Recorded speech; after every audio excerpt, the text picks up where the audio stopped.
Hello बच्चों, चलिए प्रश्न को समझते हैं। प्रश्न है आपके सामने कि 300 केल्विन पर एक अभिक्रिया के लिए साम्य स्थिरांक 10 है।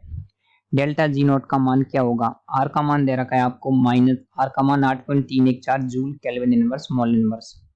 तो इस प्रश्न की जो मुख्य अवधारणा है वो ये है कि आपको पता होना चाहिए डेल्टा जी नॉट यानी कि गिब्स मुक्त ऊर्जा परिवर्तन का किस प्रकार से मान निकाला जाता है। तो आपको डेल्टा जी नॉट का मान ज्ञात करना आना चाहिए। डेल्टा जी नॉट क्या होती है? गिब्स मुक्त ऊर्जा परिवर्तन होती है। यदि आपकी नेगेटिव होता है तो ये बताती है कि कोई भी अभिक्रिया क्या होगी, स्वतः प्रवर्तित होगी।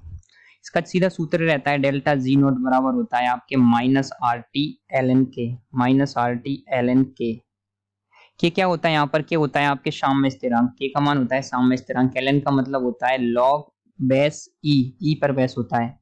जब आप इसको बेस 10 में बदलेंगे तो इसके लिए किया जाता है, देखिए -2.0303 से गुणा कर दिया जाता है, तो यहाँ पर आ जाएगा आर टी एल एन की जगह आ जाएगा यहाँ पर log 10 बेस के, मतलब log बेस में फिर क्या हो जाता है 10 आ जाता है आधार में।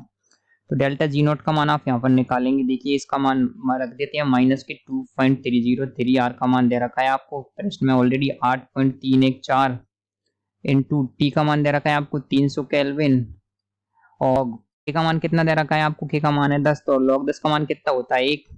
जब आप इसको सॉल्व करते हैं तो डेल्टा जी नॉट का मान आता है, देखिए आपके, तो डेल्टा जी नॉट का मान आता है आपके माइनस के 5744.1 जूल। तो अब क्या करेंगे, आप इसको हम किलो जूल में बदल देंगे, तो डेल्टा जी नॉट का मान आ जाएगा माइनस के 5.74 किलो जूल। तो आशा करते हैं आपको इस प्रश्न का उत्तर समझ आया होगा कि यहाँ पर डेल्टा जी नॉट का मान किस प्रकार से निकाला गया है। धन्यवाद।